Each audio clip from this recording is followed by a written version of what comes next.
আসসালামু আলাইকুম ওয়া রাহমাতুল্লাহি ওয়া বারাকাতুহু।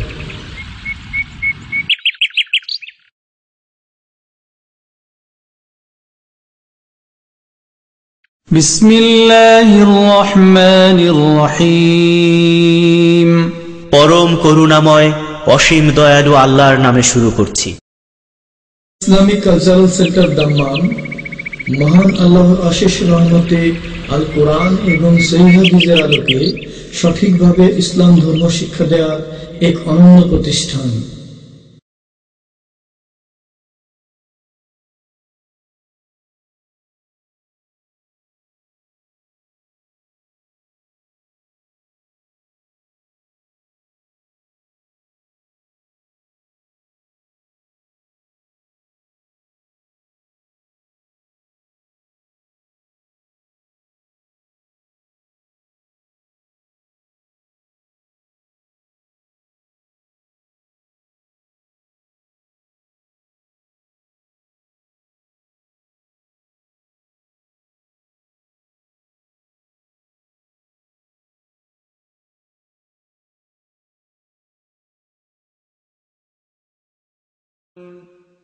السلام عليكم ورحمة الله وبركاته. بسم الله الرحمن الرحيم. الحمد لله رب العالمين والصلاة والسلام على سيد المرسلين نبينا محمد وعلى آله وصحبه أجمعين ومن تبعهم بإحسان إلى يوم الدين. أما بعد فأعوذ بالله من الشيطان الرجيم. ولقد أرسلنا نوحا إلى قومه فلبث فيهم 1000 سنة إلا 50 عاما فأخذهم الطوفان وهم ظالمون. আল্লাহ পাক রব্বুল আলমিনের সমস্ত প্রশংসা যে আল্লাহ পাক রব্বুল আলমিন প্রত্যেক যুগে আম্বিয়া এবং রসুলগণ পাঠিয়েছেন এবং তাদের মাধ্যমে আল্লাহ পাক মানুষকে সঠিক পথ দেখিয়েছেন, ভুল পথ থেকে সতর্ক করেছেন। আম্বিয়া রসুলগণের সিলসিলা শেষ হয়েছে শেষ নবী মুহাম্মদ সাল্লাল্লাহু আলাইহি সাল্লামের মাধ্যমে। তারপরে আল্লাহ পাক এই দায়িত্ব দিয়েছেন এ উম্মতের যারা জ্ঞানী ব্যক্তি, যাদেরকে আল্লাহ পাক কোরআন এবং হাদিসের জ্ঞান দিয়েছেন, তাদেরকে তারা যাতে করে রাসূলুল্লাহ সাল্লাল্লাহু আলাইহি ওয়াসাল্লাম নিয়ে আসা দাওয়াত, তাওহীদ এবং সুন্নাত, কোরআন এবং হাদিসের কথা, ওহীর কথা মানব জাতি পর্যন্ত ঠিকভাবে পৌঁছে দেয়। আর এইভাবে তারা যেন রাসূলুল্লাহ সাল্লাল্লাহু আলাইহি ওয়াসাল্লামের এই অর্পিত দায়িত্ব ঠিকভাবে আদায় করতে পারে। সালাত এবং সালাম নাযিল প্রিয় নবী সাল্লাল্লাহু আলাইহি ওয়াসাল্লামের উপর, যিনি শেষ নবী, খাতামুন নবীন, সৈয়দুল মুরসালিন, এবং যার উম্মতের উলামায়ে কিরামদেরকে, কোরআন সুন্নাহর জ্ঞানীদেরকে আল্লাহ পাক দায়িত্ব দিয়েছেন যে তারা মানব জাতি পর্যন্ত দ্বীনের দাওয়াত পৌঁছাবে।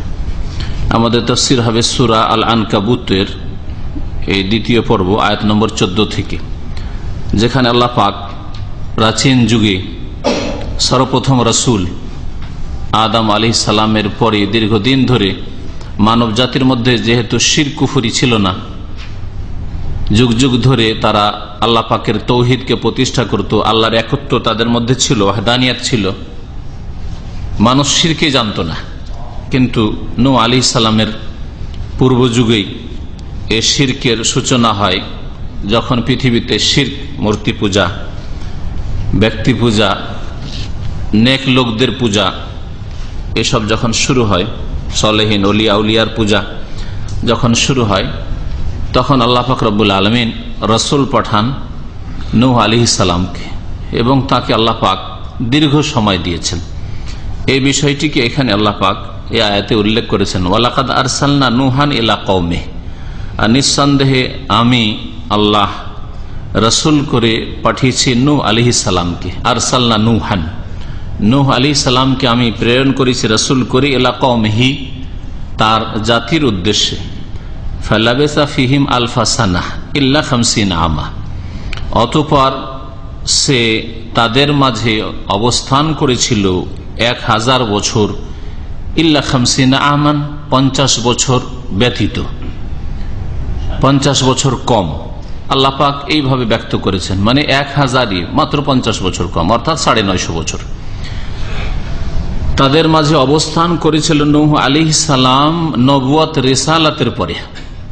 এমনি শুধু জন্ম নিয়ে নয়, জন্মের পরে যতদিন নবুয়ত পাননি সেটা তো ছিল। যেমন তাফসীর কারগণ বলেছেন 40 বছর বয়সে নবী হয়েছেন, তাহলে এদিকে 40 বছর আরো যোগ করেন। 40 বছর বয়সে নবী হওয়ার পরে 950 বছর তাদের মাঝে অবস্থান করেছেন। তারপরে জাতি থেকে যখন নিরাশ হয়ে গেছেন, অল্প কিছু লোকই ঈমান নিয়েছিল, অধিকাংশ লোক কুফরি করেছিল, শিরকের ওপরই অটল থেকেছিল। আল্লাহ পাক মহাপ্লাবন দিয়ে তাদেরকে ডুবিয়ে ধ্বংস করলেন। তারপরে তিনি বেশ কিছুদিন ছিলেন, যে সম্পর্কে অনেক তাফসীর কারগণ বলেছেন যে সেটা ছিল 60 বছর। আল্লাহু আলাম। তাহলে 60 40 100 হয়, আর 950 কত হয়ে যাবে? তাহলে 1050 বছর তার বয়স ছিল। আল্লাহ পাক বলছেন ফালাবেসা ফিহিম আলফা সানাতিন ইল্লা 50 আমান। অতঃপর নূহ আলাইহিস সালাম তাদের মাঝে অবস্থান করেছিল 1000 বছর, ইল্লা 50 আমান 50 কম। আল্লাহ যে ভাষায় বলেছেন ওই ভাষায় আমি অনুবাদ করলাম। 50 কম 1000 বছর নূহ আলাইহিস সালাম অবস্থান করেছিলেন জাতির মাঝে। ফাআখায আহমদ তুফান, কিন্তু তারা যখন অমান্য করেছিল, তাদের অধিকাংশরা কুফরি করেছিল, শিরকে লিপ্ত থেকেছিল, তাদেরকে মহাপ্লাবনে পাকড়াও করেছিল আল্লাহ পাকের আযাব। ওয়াহুম জালিমুন, এই জন্য পাকড়াও করেছিল যে তারা জালেম ছিল। ওয়াহুম জালিমুন, কারণ তারা জুলম করেছিল। আর সবচেয়ে বড় জুলম হচ্ছে শিরক। এই শিরকের জুলমও ছিল। আল্লাহ পাকের আদেশ নিষেধ অমান্য করা, অবাধ্যতা, ইবাদত বন্দেগী না করারও জুলম ছিল। আর যখন মানুষ শিরক কুফরিতে লিপ্ত হয়, আল্লাহ পরকালকে ভুলে যায়, তখন মানুষের উপর জুলম করতে পারে। তাহলে এই তৃতীয় জুলমও ছিল। সব রকমের জুলম তাদের মধ্যে ছিল। একমাত্র মানুষকে সত্যিকার অর্থে সৎ জীবন দান করতে পারে তৌহিদ, আল্লাহর একত্ব, আল্লাহর প্রতি বিশ্বাস, আল্লাহর সামনে জবাবদেহি করতে হবে, এই চিন্তা, এই ঈমান, পরকাল মুখী হওয়া, আমি স্বাধীন নই, আমার প্রত্যেকটা কথা কাজের, প্রত্যেকটা সিদ্ধান্তের, প্রত্যেকটা আমার আচরণের রেকর্ড হচ্ছে এবং তার হিসাব হবে। এটা আসলে মানুষকে সংশোধনের জীবন দান করতে পারে, নেক জীবন দান করতে পারে। যখন মানুষ মুশরিক হয়ে যায়, অবাধ্য হয়ে যায়, তখন আল্লাহর হক নষ্ট করেছে, তৌহিদ নষ্ট করেছে, বড় জুলম করে, ইন্না শিরকা লা যুলমুন আযীম, আল্লাহ পাকের ইবাদত বন্দেগীর হক নষ্ট করেছে, মানুষের হক নষ্ট করেছে। আর যদি কোথাও দেখতে পান যে মুশরিক বা নাস্তিক, বেদিন, বেনামাজি কিছু ভালো কাজ করছে, এগুলি লোক দেখানো, সাময়িক, এগুলি টেম্পোরারি, এর কোনো স্থায়িত্ব নেই। সুবিধা পেলেই যে কোনো রকমের জুলম অত্যাচার করে ফেলবে। কারণ তাকে যে ধরা হবে, তাকে জবাবদেহি করতে হবে, কারো সামনে তাকে দাঁড়াতে হবে, শাস্তি পেতে হবে অন্যায় করলে, এই ভয় তো নেই। সুতরাং তাকে কে বাধা দেবে পাপ থেকে? সুযোগ পেলেই পাপ করে ফেলবে। কিন্তু দুনিয়ার খাতিরে কেউ সুনাম চাই, সেজন্য ভালো কাজ করে দেখায় কাফের, মুশরিক, বেদিন, বেনামাজি, বেধর্মী, পাপিষ্ঠরা। আর না হলে মানবতা আছে একটা, মানুষ, আমিও মানুষ, সেও মানুষ, এটা কতদিন চলে? এর বেশি কিছু না, আমিও মানুষ, সেও মানুষ। কিন্তু যখন দুনিয়ার স্বার্থ বড় হয়ে দেখা যায়, তখন ওটা আর মনে থাকে না, হ্যাঁ মানুষই নয়, তো মানুষকে অস্বীকার করেছে, মানুষ। যেমন এক শ্রেণী জালেমরা কিছুদিন পূর্বে বলল যে যেসব মুসলিম বন্দীরা আছে তাদের সম্পর্কে যে এরা মানুষ নয়, মানবাধিকার তারাই করে। আর যখন তাদেরকে বলা হলো যে এদের সাথে এই রকমের জুলম অত্যাচার কেন, তখন এই জালেমরা বলল যে এরা তো মানুষই না। চিন্তা করেন। কিন্তু আল্লাহ পরকালে যদি বিশ্বাস হইতো, আর পরকালে জবাবদেহি করতে হবে প্রত্যেকটা কথার, কাজের, সিদ্ধান্তের, আচরণের, জুলম অত্যাচারে, তাহলে কখনো এই কথা বেরোতো না মুখ দিয়ে। মানুষকে বলবে এরা মানুষ না। তো আল্লাহ পাক রব্বুল আলামিন বলছেন যে এরা যেহেতু জালেম ছিল, সেই জন্য তাদেরকে আল্লাহ পাকের এই মহাপ্লাবনের আযাব পাকড়াও করেছিল। আল্লাহ পাক রব্বুল আলামিন তারপর ইরশাদ করেছেন ফাআনজাইনাহু ওয়া আসহাবাস সাফিনা। তো আল্লাহ পাক নূহ আলাইহিস সালাম সম্পর্কে বলছেন যে নূহ আলাইহিস সালাম দাওয়াত দিলেন 950 বছর। তার জাতি যখন জুলম অত্যাচারের ওপরেই থাকলো, মানে শিরক কুফরির উপর থাকলো, পাপে লিপ্ত থাকলো, তখন তাদেরকে মহাপ্লাবনে পাকড়াও করলো, মানে তাদেরকে আল্লাহ পাক ধ্বংস করলেন। আর ধ্বংস এই জন্য করলেন যে তারা জালেম ছিল। তো জাতিকে, অবাধ্য জাতিকে ধ্বংস করা হয়, নূহ আলাইহিস সালামের জাতিকে। তো নূহ আলাইহিস সালামের কি হলো, এবং নূহ আলাইহিস সালামের প্রতি অল্প কিছু লোক যারা ঈমান নিয়ে এসেছিল তাদের অবস্থা কি হলো? আল্লাহ বলছেন ফাআনজাইনাহু, অতঃপর আমি তাকে মুক্তি দিলাম। তাকে, নূহ আলাইহিস সালামকে। ওয়া আসহাবাস সাফিনা, আর জাহাজের আরোহীদেরকে। আসহাবাস সাফিনা, জাহাজওয়ালা, সাহেবের জমা হচ্ছে আসহাব। তো আসহাবাস সাফিনা মানে জাহাজওয়ালাদেরকে। জাহাজওয়ালা মানে যারা জাহাজে আরোহণ করেছিল। আর নূহ আলাইহিস সালামকে আল্লাহ পাক যে জাহাজ তৈরি করতে বলেছিলেন, জাহাজ তৈরি হচ্ছে শুকনো জায়গায়, কোনো পানি নেই, সমুদ্র নেই। হ্যাঁ, নূহ আলাইহিস সালামের দেশে ছিল ইরাক। লোকজন ঠাট্টা করতো কাফেররা, যে মরুভূমিতে এ বালি থেকে জাহাজ চালাবে নাকি, জাহাজ কেন তৈরি করছে, ঠাট্টা মজাক করতো কাফেররা। আল্লাহ পাক বলছেন যে আমি নূহ আলাইহিস সালামকে রক্ষা করলাম আমার পাকড়াও আযাব থেকে। ও আসহাবাস সাফিনা, আর জাহাজে আরোহীদেরকে, যারা আরোহণ করেছিল, অর্থাৎ মুমিন মুমিনাত। ওর সাথে সাথে বিস্তারিত নূহ আলাইহিস সালামের ঘটনা এখানে বলবো না, অন্য আয়াতে ওই বিষয়গুলি উল্লেখ করা হয়েছে। যে আল্লাহ পাক বললেন যে কুলনা ইহমিল ফিহা মিন কুল্লিন যাওজাইন ইসনাইন, প্রত্যেক প্রাণী থেকে এক জোড়া করে নিয়ে নাও। প্রত্যেক প্রাণী থেকে, গরু এক জোড়া, নর মাদি, হ্যাঁ, ষাঁড় এবং গাভী, এইরকম বকরি বকরা, এই করে, কারণ সবকিছু ধ্বংস হবে এই মহাপ্লাবনে। তো এইসব প্রাণীর প্রয়োজন রয়েছে। আল্লাহ পাক রব্বুল আলমিনের আদেশে সমস্ত হাইওয়ানাত, প্রাণী থেকে, পাখি থেকে এক জোড়া করে উঠিয়ে নিলেন এই জাহাজে নূহ আলাইহিস সালাম। আল্লাহ বলছেন যে জাহাজওয়ালাদেরকে, অর্থাৎ জাহাজে যারা আরোহণ করেছিল তাদেরকেও মুক্তি দিলাম নূহ আলাইহিস সালামের সাথে। ওয়াজআলনাহা আয়াতাল লিল আলামিন, এবং তাকে বিশ্ববাসীর জন্য, তাকে ওয়াজআলনাহা, কাকে? হ্যাঁ, না, যারা বুঝে আরবি গ্রামার তারা বলবে, মুখস্থ বলবে না। যাদের কাছে কোরআন নেই তারা মোটেই বলবে না, কারণ হা শব্দ আছে। হা মুজাক্কার না মুআন্নাস? স্ত্রীলিঙ্গ। হ্যাঁ, ওয়াজা আল্লাহ, এই জাহাজকে, ওয়াজা আল্লাহ, এই জাহাজকে আমি করে দিলাম, কি করলাম? আয়াত, নিদর্শন। নিদর্শন, আল্লাহকে চেনার উপায় হচ্ছে আয়াত, নিদর্শন। লিল আলামিন, বিশ্ববাসীর জন্য। তো বিশ্বজাহানের মানুষের জন্য এই জাহাজটি, নূহ আলাইহিস সালামের জাহাজটি কি ছিল? নিদর্শন ছিল, আল্লাহকে চেনার উপায় ছিল। বিশ্ববাসীর জন্য কিয়ামত পর্যন্ত, না ওই যুগে শুধু? এখন প্রশ্ন হয়, কিয়ামত পর্যন্ত বিশ্ববাসী বলা হয়েছে। বিশ্ববাসী মানে কিয়ামত পর্যন্ত যত বিশ্ববাসী এসেছে আর আসবে, আর তখন যারা ছিল সবার জন্য, তাই না? নিদর্শন।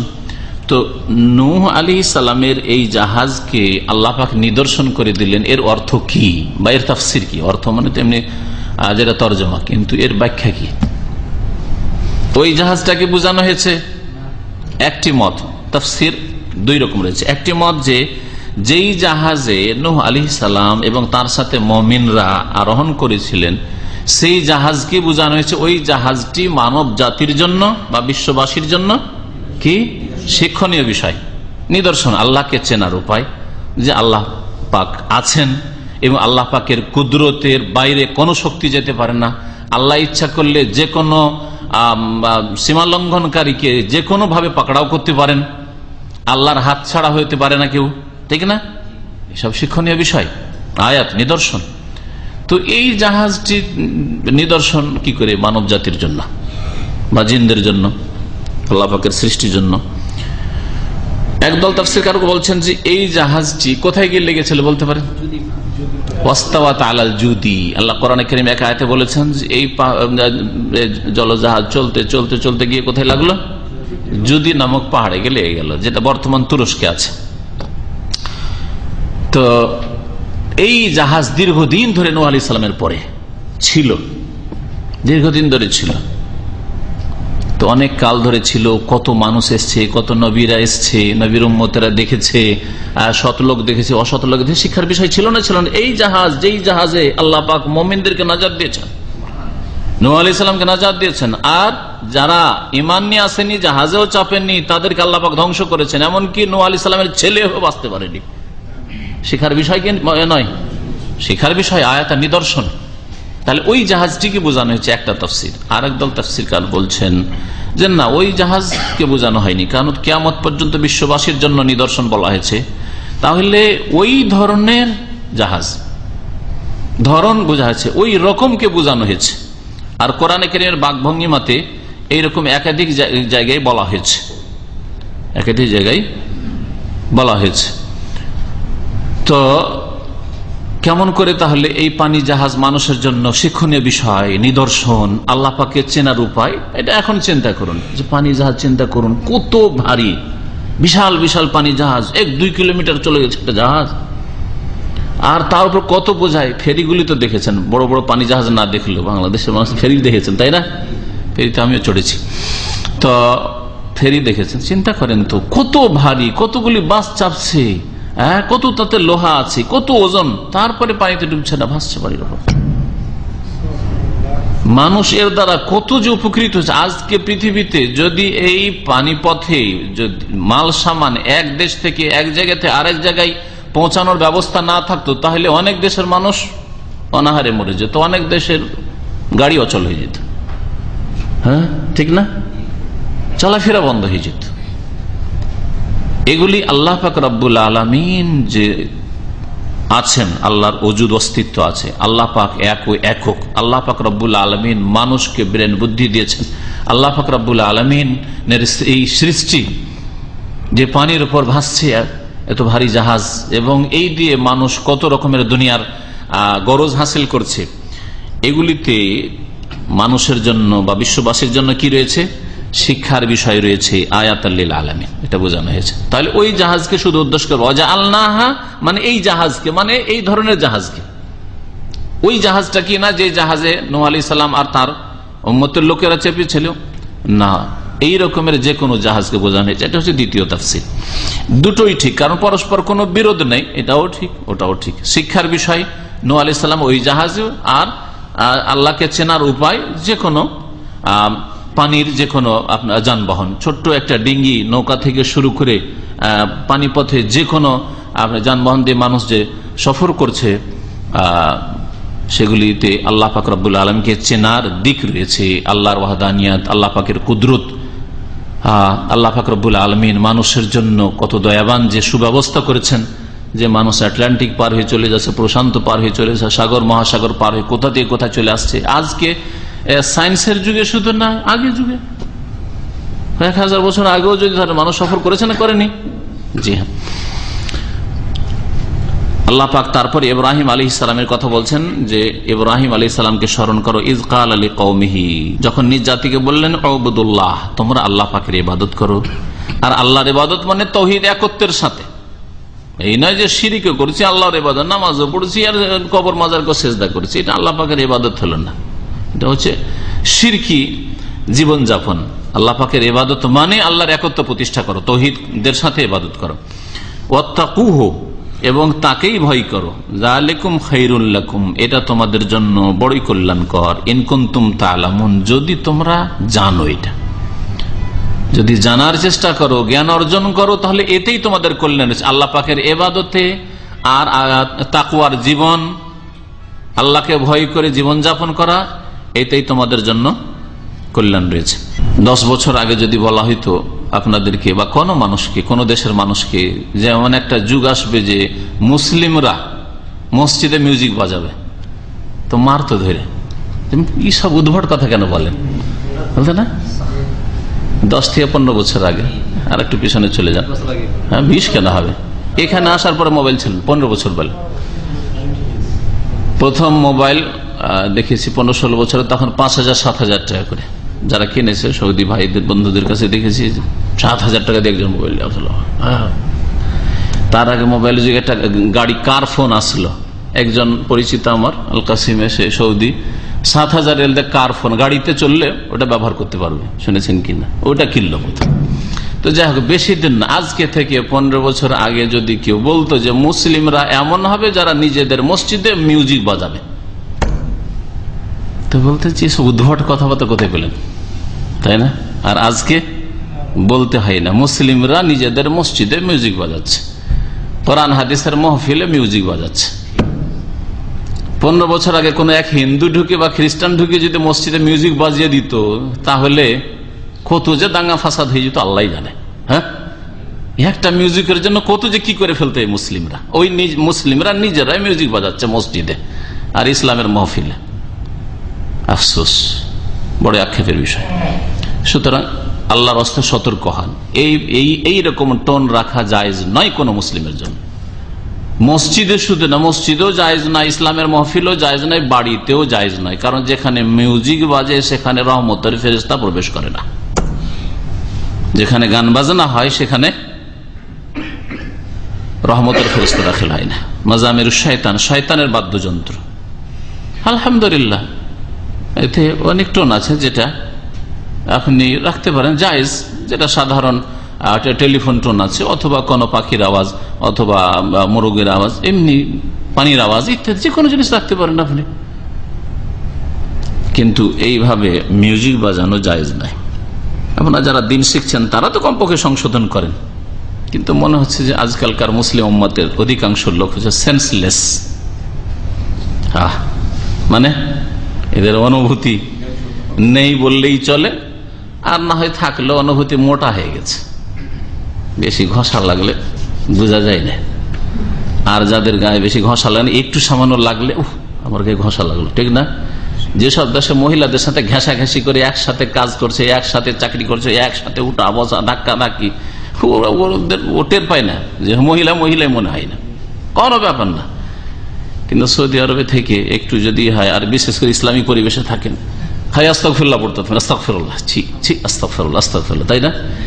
তো ওই সব জায়গায় থেকে, পাপের জায়গায় থেকে থেকে ওদের অনুভূতি লেস হয়ে গেছে। হ্যাঁ, অনুভূতি মোটা হয়ে গেছে ওদের। তো ওই রকমই আপনাদের এক শ্রেণীর লোকদের হয়েছে, নামাজ রোজাও করছেন, তারপরে মিউজিক সম্পর্কে বললে অনুভূতি মোটা হয়ে গেছে আপনাদের। ও হারামকে হারামই মনে হয় না, এটা হারাম। কেন নিজের ফেরেশতা বাড়ি থেকে তাড়াচ্ছেন আপনি, রহমতকে তাড়িয়ে দিচ্ছেন?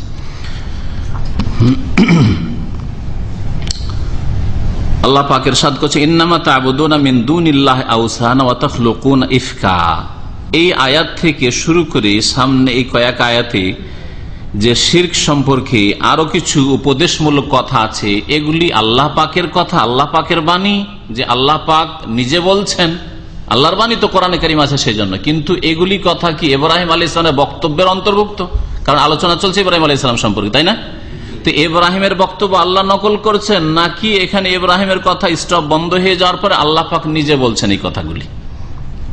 দুটি মত আছে তাফসীরকারদের। যদি ইব্রাহিম আলাইহিস সালামের কথা নেন, তাহলে ইব্রাহিম আলাইহিস সালাম জাতিকে বললেন আল্লাহর ইবাদত করো, আল্লাহকে ভয় করো, এটা তোমাদের জন্য কল্যাণকর, তোমরা যদি জ্ঞানী হও, জ্ঞানীর পরিচয় দাও। তারপরে ইন্নামা তা'বুদুনা মিন দুনিল্লাহ, তোমরা আল্লাহকে বাদ দিয়ে যেসবের পূজা করছো। এটা কার কথা? ইব্রাহিম আলাইহিস সালাম জানো তার জাতিকে এই কথাটা বলেছিলেন। হ্যাঁ, যে তোমরা আল্লাহকে বাদে যেসবের পূজা করছো, আওসান, এগুলি হচ্ছে প্রতিমা। ওয়াসানের বহু বচন হচ্ছে আওসান, এগুলি হচ্ছে প্রতিমা। ওয়াসান আরো ব্যাপক, সানাম আর আসনাম। সানাম মানে প্রতিমা বা পুতুল, আসনাম। ইব্রাহিম আলাইহিস সালামের ঘটনায় আসনাম বলা হয়েছে, ওয়াজনবনি ওয়া বানিয়া না'বুদাল আসনাম, আল্লাহ আমাকে আর আমার সন্তানদেরকে মূর্তি পূজা থেকে, পুতুল প্রতিমা পূজা থেকে রক্ষা করিও, বাঁচিয়ে রাখিও। আসনাম ওখানে বলেছেন, আর এখানে আওসানা বলা আছে। ওয়াসান, ওয়াসান সে কোনো দৃশ্য বস্তুর, ধরেন মানুষের প্রতিমূর্তি তৈরি করে, পুতুল তৈরি করে পূজা হোক, প্রতিমা তৈরি করে পূজা হোক, বা অন্য কিছুর পূজা হোক, সামনে কিছু নেই কিন্তু পূজা হচ্ছে আল্লাহ ছাড়া অন্যের। যেমন শিখদের ধরেন, এতে তাদের গুরুদুয়ারাতে পূজা হয়, তো হয়তো মূর্তি থাকে না গুরুদুয়ারা, জানেন তো যারা দেখেছেন, কেউ দেখেছেন? হ্যাঁ, এমনি তাদের প্রথমটা ছিল যে নিরাকারের পূজা করি। গুরু নানক নিজে বলতো নিরাকারের পূজা করি, কিন্তু বা ইবাদত করি, কিন্তু ধীরে ধীরে ধীরে ওই গুরু নানকের পূজা শুরু হয়েছে, মূর্তি না থাকলেও পূজা হচ্ছে। তাহলে এটাও গায়রুল্লাহ, ওয়াসানের পূজা। সানাম, মূর্তি না থাকলেও গায়রুল্লাহর পূজা, ওয়াসানের পূজা। এইরকমই গাছপালা, এইরকমই নদ নদী, এসবের পূজা আওসানের অন্তর্ভুক্ত। এইরকমই কবর মাজারের পূজা, এগুলি মূর্তি না হইলেও এগুলো হচ্ছে ওয়াসানের অন্তর্ভুক্ত। ফাজতানিবু রিজসা মিনাল আওসান, আল্লাহ পাক বলছেন, হে মানুষ, তোমরা আওসান, আল্লাহ ছাড়া অন্যের পূজার অপবিত্রতা, নাপাকি, নোংরামি থেকে বেঁচে থাকো। তো ইব্রাহিম আলাইহিস সালাম বললেন একটি তাফসীর এই কথাগুলি, আর না হলে ইব্রাহিম আলাইহিস সালামের কথা এখানে শেষ হয়ে গেল। তারপর আল্লাহ পাক বলছেন যে দেখো মানব জাতি বা ওই সব লোকেরা যারা তোমরা শিরক করে থাকো, ইন্নামা তা'বুদুনা মিন দুনিল্লাহি আওসানা, আল্লাহকে বাদ দিয়ে তোমরা এইসব প্রতিমা পুতুলের পূজা করছো বা অন্য উপাস্যের পূজা করছো, ওয়া তাখলুকুনা ইফকা, আর তোমরা মিথ্যা সৃষ্টি করে নিচ্ছ। খালাকা ইয়াখলুকু মানে সৃষ্টি করা, ইফক মানে মিথ্যা। আয়েশা রাদিয়াল্লাহু তাআলা আনহার উপর যে মিথ্যা অপবাদ দিয়েছিল মুনাফিকরা, ওখানে আল্লাহ বলছেন সূরা নূরে, ইন্নাল্লাযিনা জাউ বিল ইফকি, যেসব মুনাফিকরা এই মিথ্যা রচনা করে নিয়ে এসছে, মিথ্যা ঘটনা সাজিয়ে নিয়ে এসছে, যেরকম হয়েছে। ওয়া তাখলুকুনা ইফকা, তোমরা মিথ্যা সৃষ্টি করেছো। মিথ্যা সৃষ্টি করা বলতে কি বোঝানো হয়েছে এখানে? একটা হচ্ছে যে আল্লাহ ছাড়া অন্যের ইবাদত বা অন্যের উপাসনা, এটা হচ্ছে মানুষের রচিত মিথ্যা। তাহলে শিরকের যতগুলি ধর্ম আছে, বহুত্ববাদ যত আছে, এইরকম ইজম যতগুলি মতবাদ আছে, ইজম হ্যাঁ, বা বাদ, বাংলাতে বাদ, সমাজবাদ, আর কি বাদ বলেন, হ্যাঁ, জাতীয়তাবাদ, মাওবাদ, যতগুলি বলেন আর কি। তো বাদ যতগুলি, মার্ক্সবাদ, যতগুলি বাদ আছে বা ইংরেজিতে ইজম আছে, সবগুলি হচ্ছে তাখলুকুনা ইফকান, মিথ্যা রচনা। এগুলি মানুষ মিথ্যা রচনা করেছে, এগুলি আল্লাহ প্রদত্ত কখন নাই। শিরকের ধর্ম, বহুত্বের ধর্ম আল্লাহ পাক কখনো দেননি, না আদম আলাইহিস সালামের যুগে, না নূহ আলাইহিস সালামের যুগে, না ইব্রাহিম মুসা আলাইহিস সালামের যুগে, না ঈসার যুগে, হ্যাঁ, কারো যুগে নাই। তাখলুকুনা ইফকান, তাহলে তোমরা এই যে ধর্মগুলি বা রচনা করেছো বহুত্বের শিরকের, সেগুলি হচ্ছে তোমাদের মিথ্যা সৃষ্টি, মিথ্যা রচনা, এটা বোঝানো হয়েছে। আর আরেকটা তাফসীর হচ্ছে তাখলুকুনা মানে গড়া। এই যে মূর্তিগুলি তোমরা হাতে গড়ছো, মাটি দিয়ে বা পাথর দিয়ে, যে যুগে যেটা দিয়ে গড়ুক না কেন, আগের যুগে পাথর দিয়ে, পাথর কেটে কেটে মূর্তি তৈরি করতো মুশরিকরা, আদ সামুদের সম্প্রদায়, তারপরে আরব মুশরিকরাও। তো আল্লাহ বলছেন ওয়াতাখলুকুনা ইফকান, আর তোমরা নিজেরা সৃষ্টি করছো মানে তৈরি করছো এসব মিথ্যে মাবুদ, মিথ্যে উপাস্য। এই মিথ্যা উপাস্য তোমরা নিজের হাতে কেটে তৈরি করছো, এরা উপাস্য না, এরা বাতিল উপাস্য। এই জন্য লা ইলাহা ইল্লাল্লাহ মানে আল্লাহ ছাড়া কেউ সত্য মাবুদ নেই। সত্য মাবুদ, হক মাবুদ আল্লাহ পাক রব্বুল আলামিন। লা ইলাহা, লা এর একটা ইসিম লাগে আর একটা খবর লাগে। এলাহটা হচ্ছে ইসম, আর খবরটা ওখানে গ্রামারে উজ্জ আছে, সেটা হচ্ছে হাক্কুন বা বিহাক্কিন। লা ইলাহা হাক্কুন বা লা ইলাহা বিহাক্কিন ইল্লাল্লাহ। ইল্লাল্লাহ মানে গায়রুল্লাহ, আল্লাহ ছাড়া, আল্লাহ ব্যতীত। তো আল্লাহ ছাড়া বার হক সত্য কোনো মাবুদ নেই, তার মানে অন্যগুলি সেগুলি হচ্ছে মিথ্যা। মিথ্যা এই যে ওয়াতাখলুকুনা ইফকা, তোমরা যেগুলি তৈরি করছো হাতে পাথর দিয়ে বা মাটি দিয়ে বা আর কিছু দিয়ে, সেগুলি হচ্ছে তোমাদের মিথ্যা সৃষ্টি, মিথ্যা তোমরা এগুলি গড়ে নিচ্ছ। ইন্নাল্লাযীনা তা'বুদুনা মিন দুনিল্লাহ, নিশ্চয়ই তোমরা আল্লাহকে বাদ দিয়ে যেসবের পুজো করে থাকো, ইবাদত করে থাকো, লা ইয়ামলিকুনা লাকুম রিজকা, এরা তোমাদের রিজিক, উপজীবিকার মালিক নয়। এদের হাতে তোমাদের রিজিক নেই। এরা তোমাদের না সুস্থতা দিতে পারে, না তোমাদের রিজিক ছেলে মেয়ে দিতে পারে, না তোমাদের সুস্থ রাখতে পারে, না তোমাদের রোগ ভালো করতে পারে, না তোমাদের রিজিকে বাড়াইতে পারে, না কমাতে পারে, না ক্ষতি সাধন করতে পারে, না উপকার করে দিতে পারে। লা ইয়ামলিকুনা লাকুম রিজকা, তোমাদের রিজিকের মালিক নয়। তাহলে এক শ্রেণীর মুসলিমরা যে মনে করে খাজা বাবার দরগাহে গেলে রিজিক বাড়ে, হ্যাঁ, ব্যবসা বাণিজ্যে উন্নতি হয়, এইসব কথা কি কোরআন বিরোধী নয়? এগুলি কি শিরক নয়? কোরআন যদি তৌহিদ আল্লাহর একত্ব নিয়ে আসে, তাহলে এগুলি কথা হচ্ছে শিরক, কুফরি। অমুক বাবার দরগাহে অমুক গিয়েছিল, ছেলে পেয়েছে, অমুক গিয়েছিল, রোগ ভালো হয়েছে, এগুলি শিরক, কুফরি কথা নয়? অবশ্যই। লা ইয়ামলিকুনা লাকুম রিজকা, এরা তোমাদের রিজিকের মালিক নয়। ফাবতাগু ইনদাল্লাহি রিজকা, সুতরাং তোমরা আল্লাহর নিকটে রিজিক তলাশ করো, আল্লাহর কাছে রিজিকের যাচ্ছা করো, আল্লাহর কাছে চাও। ওয়াবুদুহু, এবং এই চাওয়ার ক্ষেত্রে সঠিক পন্থা হচ্ছে আল্লাহ পাকের ইবাদত বন্দেগী করো, আল্লাহ পাকের আদেশ নিষেধ মেনে চলো, ওয়াশকুরু লাহু এবং তার কৃতজ্ঞতা প্রকাশ করো, শুকরিয়া জ্ঞাপন করো, ইলাইহি তুরজাউন কারণ তার কাছেই তোমাদেরকে প্রত্যাবর্তিত হইতে হবে, ফিরে আসতে হবে, সেখানে ফিরে যেতে হবে। হ্যাঁ, বড় পীর সাহেবের কাছে ফিরে যেতে হবে না।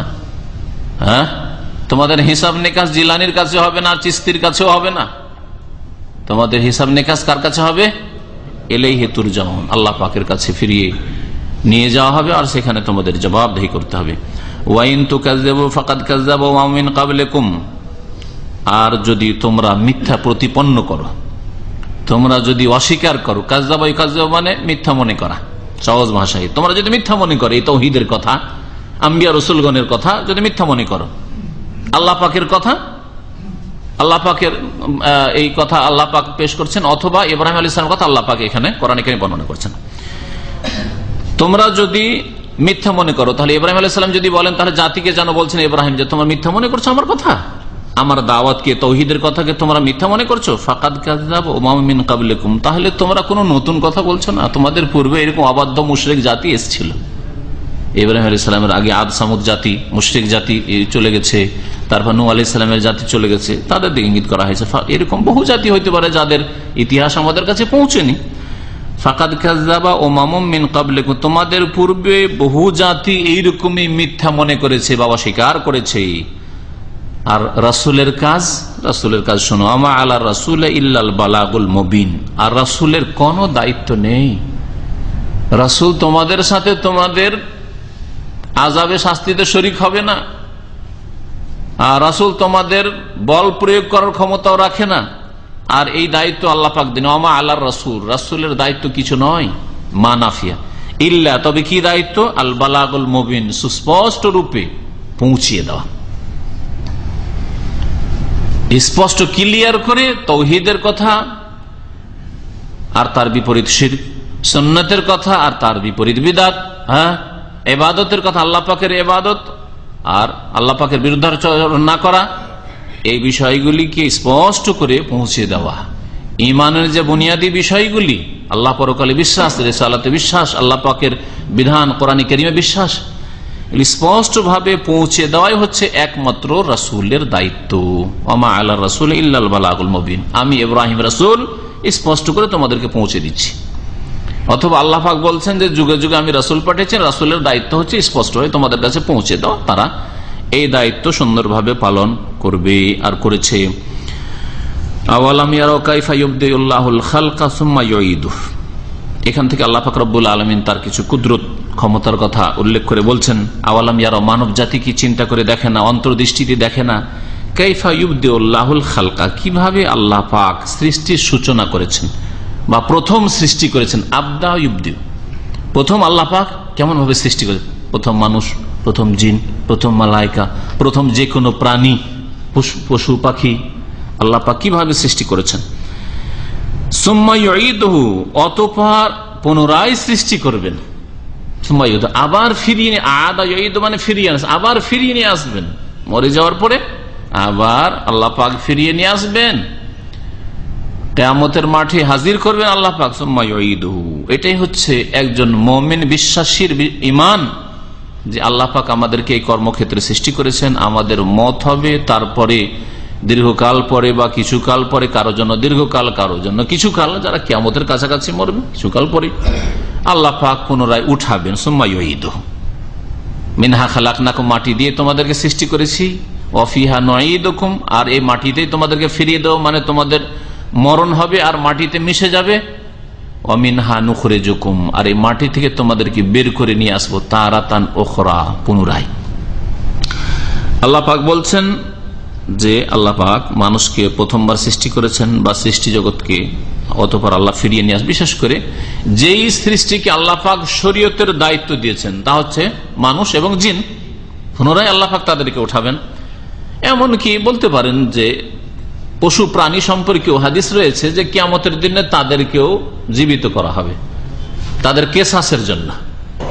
এক শক্তিশালী পশু যদি দুর্বল পশুর উপর জুলম অত্যাচার করে থাকে, তাহলে সেখানে কেসাস হবে, তো পশু প্রাণী পাখির মধ্যে যদি কেসাস হয়, বদলা হয় কিয়ামতের দিন, তো মানুষকে জিনকে আল্লাহ ছেড়ে দেবেন যাদেরকে এত বিচক্ষণ করেছে, এত বিদ্যা বুদ্ধি দিয়েছেন, কখনো ছাড়বেন না।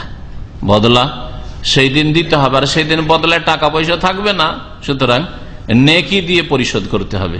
নেকি যখন শেষ হয়ে যাবে তখন গুনাহ অন্যের কাঁধে নিতে হবে যাদের উপর জুলম অত্যাচার করেছেন বা করবেন। নবী করিম সাল্লাল্লাহু আলাইহি ওয়াসাল্লামের সহিহ বুখারীতে হাদিস রয়েছে যে কিয়ামতের দিনে কিসাস হবে, এমনকি শিংওয়ালা বকরি ছাগল যে বিনা শিংওয়ালাকে শিং দিয়ে মেরেছে, তো যেই বকরি ছাগলের শিং ছিল না তাকে আল্লাহ শিং দিবেন, বলে যে তোমাকে মেরেছে, গুতা মেরেছে, তুমি মারো, এদের তুমি প্রতিশোধ নাও। লা ইউকাদু মিনাশ শাতিল জালহা লিশাতিল কারনা, নবী করিম সাল্লাল্লাহু আলাইহি ওয়াসাল্লাম বলছেন কারন মানে সিং। তো শিংওয়ালা বকরি দুনিয়াতে মেরেছে, জুলম করেছে, আর যার শিং ছিল না তাকে আল্লাহ শিং দিয়ে বলবেন যে এখন তুমি মারো, যেমন করে তোমাকে মেরেছে। আল্লাহ পাক বলছেন ইন্না যালিকা আলাল্লাহি ইয়াসির, প্রথমবার সৃষ্টি করা আর পুনরায় সৃষ্টি করা, ওঠানো আর হিসাব নেওয়া, এগুলি আল্লাহর জন্য বড় সহজ। কুল সিরু ফিল আরদ, হে নবী তুমি জানিয়ে দাও পৃথিবীতে, সিরু ফিল আরদ, তোমরা ভ্রমণ করো, ফানজুরু, আর তোমরা চিন্তা করে দেখো, কাইফা বাদাল খালকা, কেমন ভাবে আল্লাহ পাক প্রথমবার সৃষ্টি করেছেন বা সৃষ্টির সূচনা করেছেন।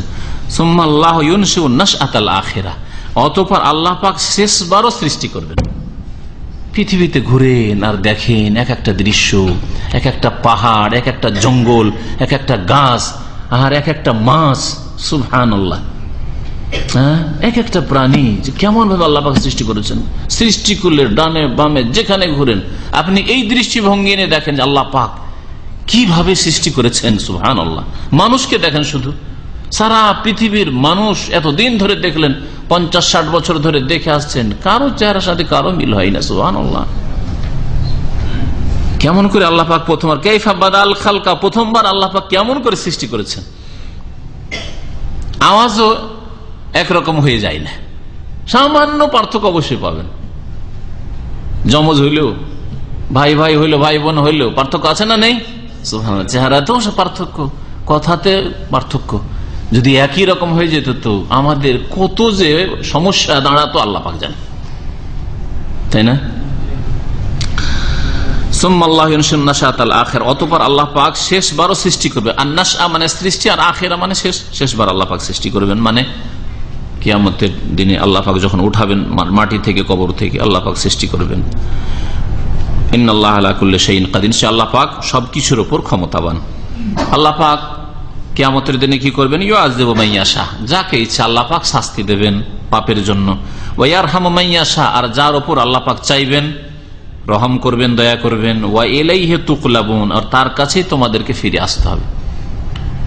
দুনিয়াতে আল্লাহ পাক রব্বুল আলামিন যাকে ইচ্ছা আল্লাহ পাক শাস্তি দেন, আর যাকে ইচ্ছা আল্লাহ পাক রব্বুল আলামিন দয়া করে ছেড়ে দেন। তার ভুল আছে কিন্তু ছেড়ে দেওয়ার যোগ্য, হয়তো ক্ষমাযোগ্য, আল্লাহ পাক ছেড়ে দেন। মুমিন মুসলিমদের জীবনে বহু ভুলের ক্ষেত্রে আল্লাহ পাক ছেড়ে দিচ্ছেন, এমনকি মাফি করে দিচ্ছেন। হয়তো দুনিয়াতে আযাব দিলেন না, আখিরাতে আল্লাহ পাক আযাব দিলেন না, মাফ করে দেবেন। আর অন্তরের সততা হয়তো ছিল, কিছু নেক আমল ছিল, যার ফলে অনেক গুনাহ করলেও আমরা গুনাহগার, অনেক সময় আল্লাহর কাছে শুধু ছাড় দেন না যে পরে ধরবেন, ছেড়েও দেন আল্লাহ পাক রব্বুল আলামিন। ইয়ারহামু মান ইয়াশা। আর আল্লাহ পাক শাস্তি দেন দুনিয়াতে, অনেক ক্ষেত্রে দুনিয়াতে আল্লাহ কিছু শাস্তি পানিশমেন্ট দুনিয়া দিলেন। আল্লাহ পাক আপনার আমার কল্যাণ চান, সংশোধন করতে চান, এই জন্য দুনিয়াতে ধাক্কা খেলেন, টাকা পয়সার ক্ষয়ক্ষতি হলো, পারিবারিক কিছু ক্ষয়ক্ষতি হলো, জুলম অত্যাচারের শিকার হলেন, নির্যাতিত হইলেন, আল্লাহ পাক এর মাধ্যমে গুনাহ খাতা মাফ করবে। যাকে আল্লাহ পাক শাস্তি দিয়ে থাকে। আবার অনেক জালেম কাফেরকে আল্লাহ পাক রব্বুল আলামিন তার দয়ায় ছাড় দেন, ছেড়ে দেন না। চল তোকে 60 বছর 70 বছর তোর লাইফটা ছেড়েই দিলাম, ধরলাম না, খুব দাদাগিরি কর, খুব জুলম অত্যাচার কর, কিন্তু মওতের সাথে সাথে আল্লাহ পাক ধরবেন। ইন্না বাতশা রাব্বিকা লাশাদীদ, রবের পকড়াও বড়ই প্রবল।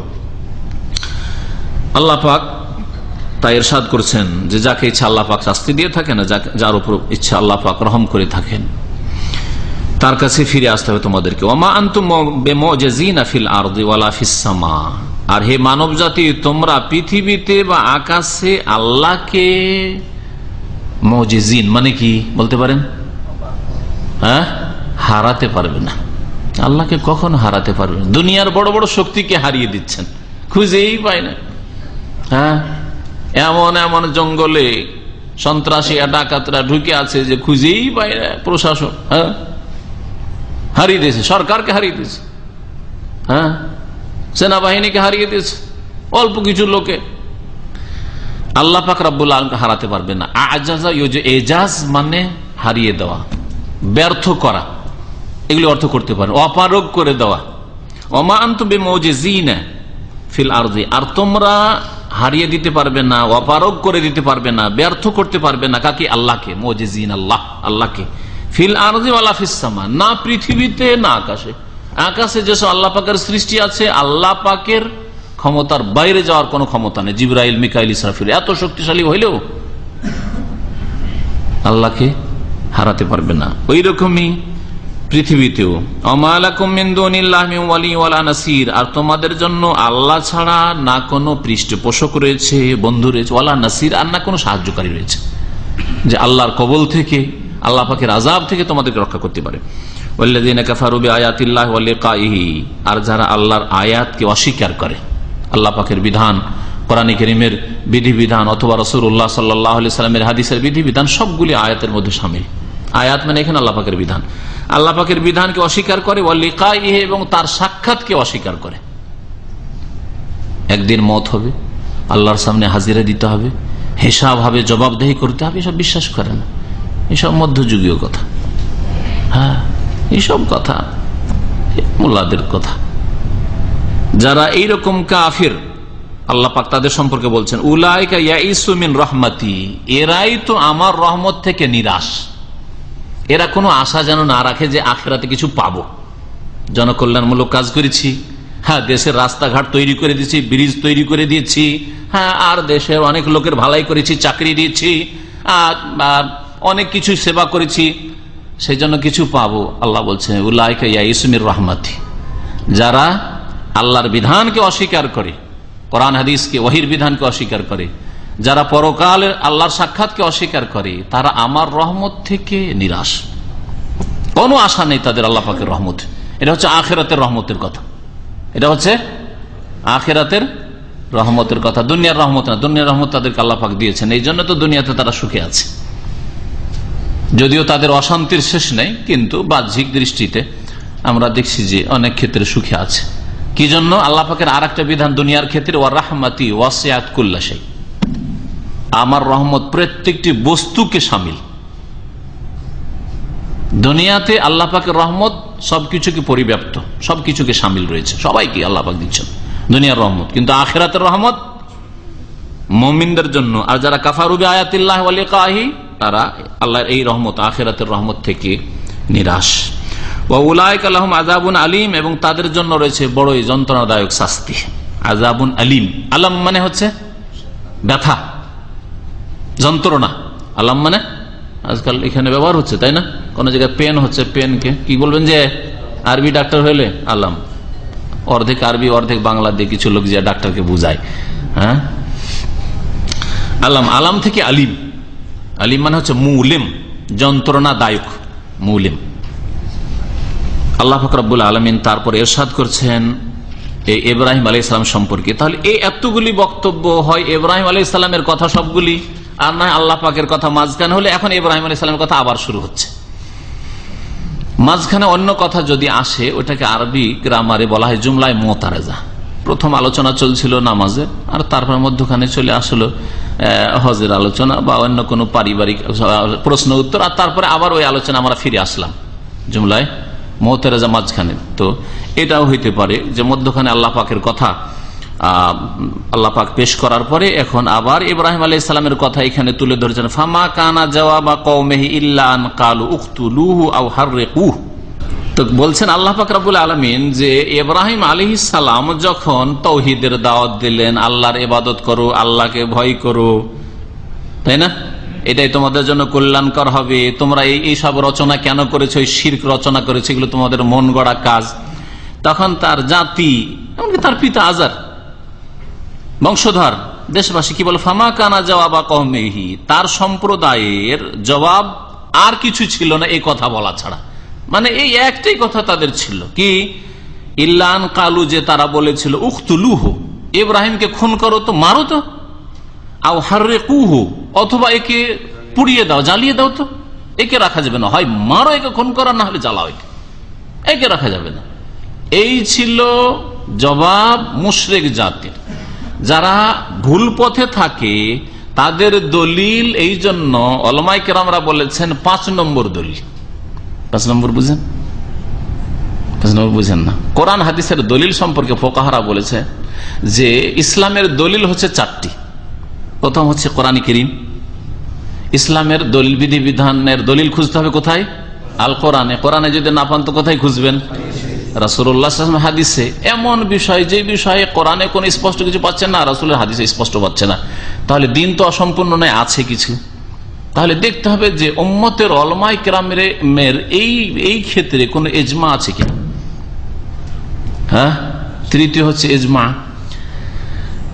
আর চতুর্থ হচ্ছে কিয়াস। স্পষ্ট পাচ্ছি না, আর এর উপরে কোন রকমের ইজমা, ঐক্যমত পাচ্ছি না, জিনিসটা অস্পষ্ট, কোরআনেও পাচ্ছি না, হাদিসও পাচ্ছি না, আছে কিন্তু অস্পষ্ট। তাহলে এটাকে কেমন করে নেব? কিয়াস করতে হয়। কিয়াস মানে একটি বিষয়কে আর একটি বিষয়ের সাথে তুলনা, যদি সাদৃশ্যতা থাকে, তুলনা করে এই বিষয়ের হুকুমটি এখানে প্রয়োগ করা। যেমন নবী করিম সাল্লাল্লাহু আলাইহি ওয়াসাল্লাম বলেছেন যে 6টি জিনিসে শুধু সুদ আছে। এই কথা বলেননি যে 6টি জিনিস, কিন্তু 6টি জিনিসের নাম উল্লেখ করেছেন। হ্যাঁ, কি কি বলতে পারেন? আয-যাহাবি, স্বর্ণ, ওয়াল ফিদ্দাতু বিল ফিদ্দা, চাঁদি রূপা, আর আশ-শাইর বিশ-শাইর, আল বুররু বিল বুররে, আল মিলহু বিল মিল, লবণ, কিশমিশ, এগুলি উল্লেখ করেছে। তাহলে আজকালকার লোকেরা যদি বলে যে চাউলে ধানে সুদ নেই, 1 মণ ধান দিয়ে 1.5 মণ খাও, অসুবিধা নেই। 10 মণ কাউকে ধান দিলেন, ধার খাও, অভাবের সময় আর ফসল উঠবে, তখন আমাকে 20 মণ দিয়ে দিয়ে, তাহলে জায়েজ নাকি? জায়েজ? জি না, তার দলিল দেন। কোরআন আছে, হাদিস আছে, বুঝবো হাদিসে 6টা আছে, ধানের কথা নেই। রুজ আছে, কোথায় দেখাতে পারবেন? নেই।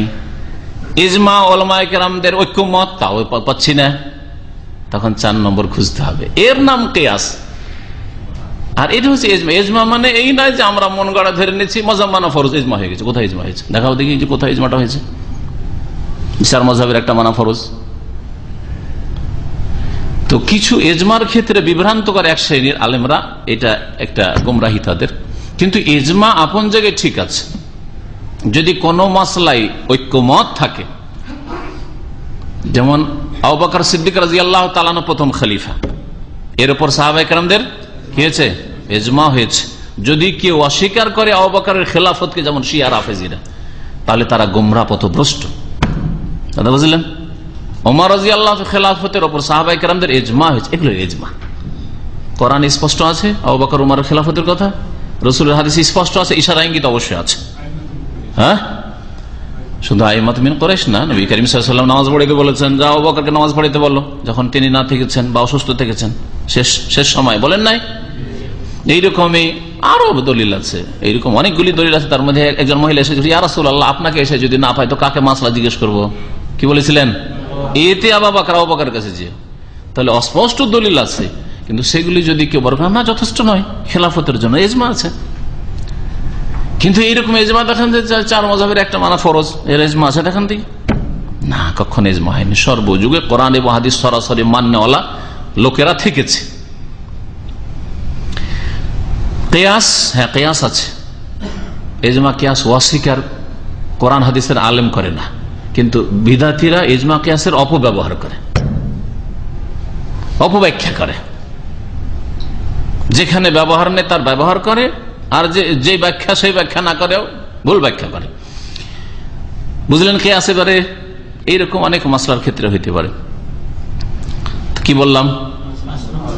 হ্যাঁ, যারা পথভ্রষ্ট তারা কোরআনেও দলিল পায় না, হাদিসেও দলিল পায় না। হ্যাঁ, আপনার সাথে তর্ক করে বা বহাস মোনাজারা করে অথবা যে কোনো এতে লেখালেখি করে ইন্টারনেটের যুগে লিখছেন, কোরআনও দলিল পায় না, হাদিসও দলিল পায় না।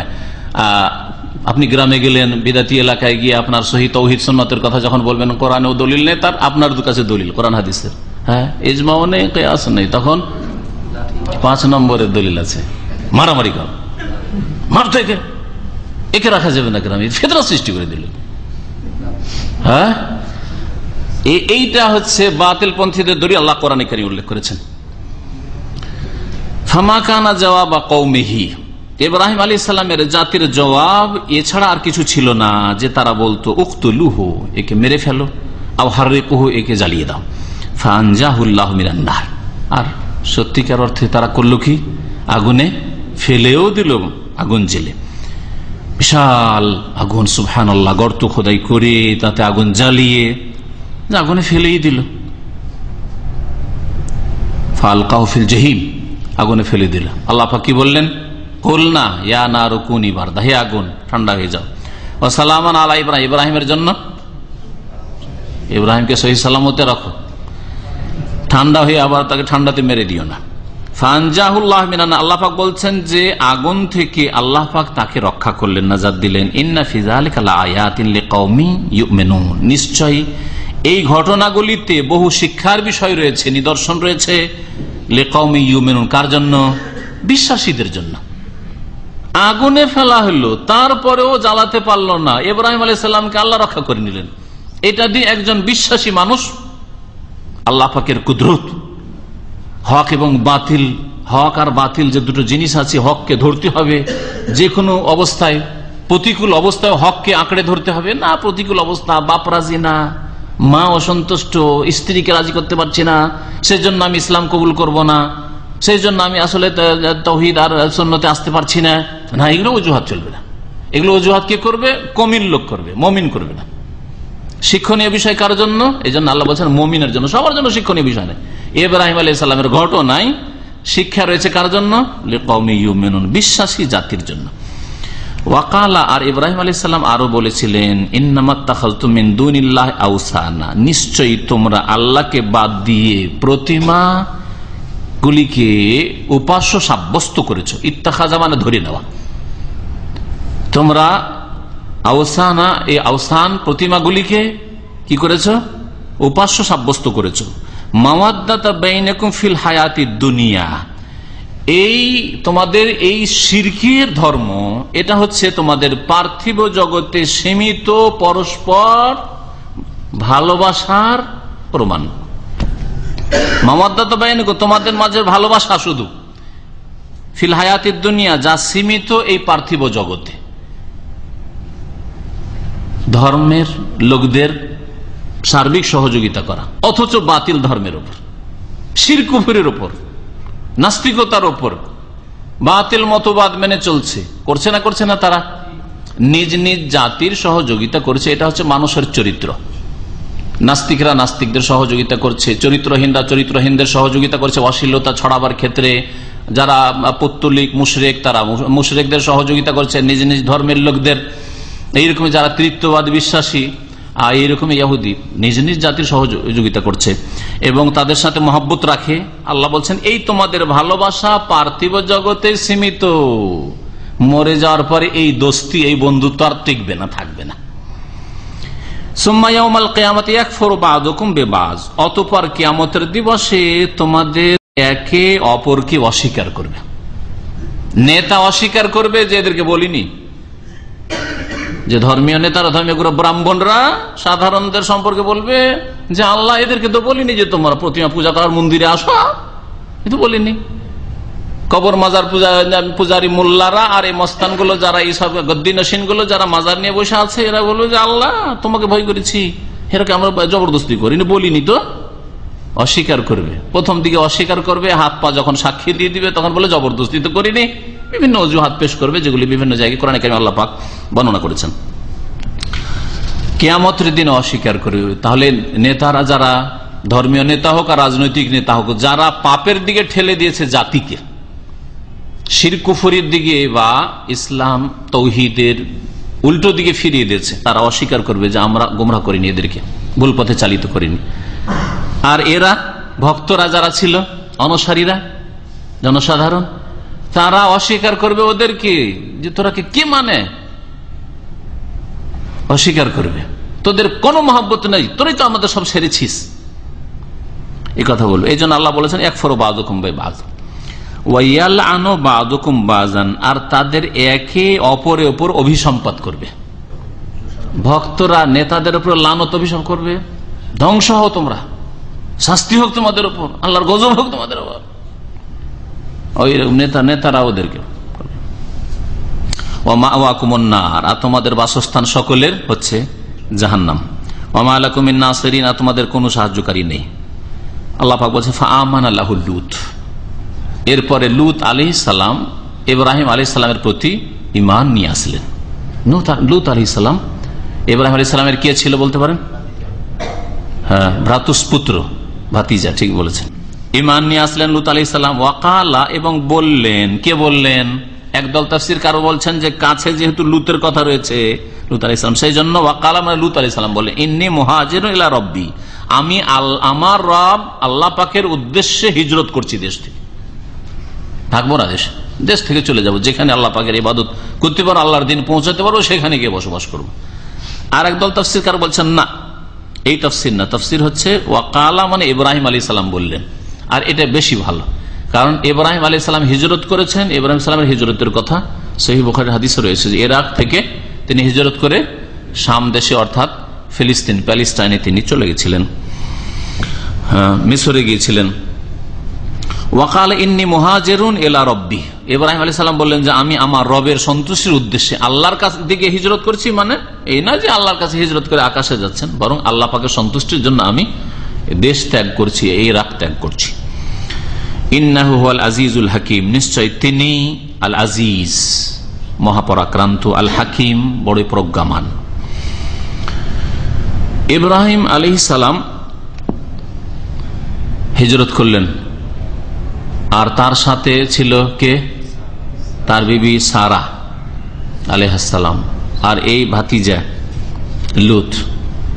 কিন্তু যখন ওই জালেম শাসকের কাছে গিয়েছিলেন তখন বলেছিলেন যে দেখো এই জালেম শাসক, একে যদি সত্য কথা বলি যে তুমি আমার স্ত্রী, তাহলে আমাকে হত্যা করে দিবে আর তোমাকে নিয়ে যাবে, তো তুমি আমার সম্পর্কে জিজ্ঞেস করলে বলবে যে আমার ভাই, আর আমি বলবো যে এটা আমার বোন, কারণ এই জমিনে আমার ছাড়া আর তোমার ছাড়া কেউ মুমিন নেই, আর ইন্নামাল মুমিনুনা ইখওয়া, মুমিনরা পরস্পর ভাই বোন, সুতরাং তুমি আমার দিনী বোন আর আমি তোমার দিনী ভাই।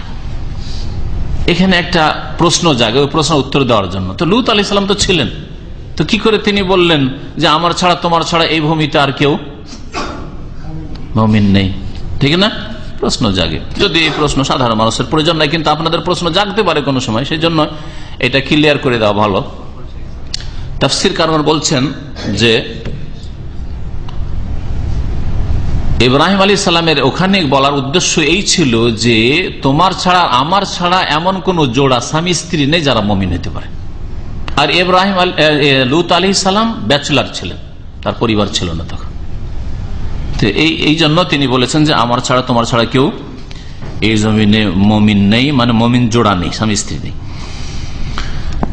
ওয়াহাবনা লাহু ইসহাক ওয়া ইয়াকুব, আর আমি দান করলাম ইব্রাহিমকে ইসহাক এবং ইয়াকুব। ইসহাক দান করার সুসংবাদ দিলেন ফেরেশতাদেরকে পাঠিয়ে, যেমন সামনে আসছে, আর তার সাথে সাথে ভবিষ্যৎবাণী আরো করে দিলেন যে এই ইসহাকের প্রজন্মে এক ছেলে জন্মে, তার নাম হবে ইয়াকুব। ওয়ামিন ওয়ারায়ে ইসহাক ইয়াকুব ফাবাশশারনাহা বিইসহাক ওয়ামিন ওয়ারায়ে ইসহাক ইয়াকুব। আল্লাহ পাক আয়াতে বলছেন যে ইব্রাহিম আলাইহিস সালামের স্ত্রী ফাবাশশারনাহা, স্ত্রীকে সুসংবাদ দিলাম ইসহাকের, এবং ইসহাকের পরে ইসহাকের নসলে কে জন্মেবে?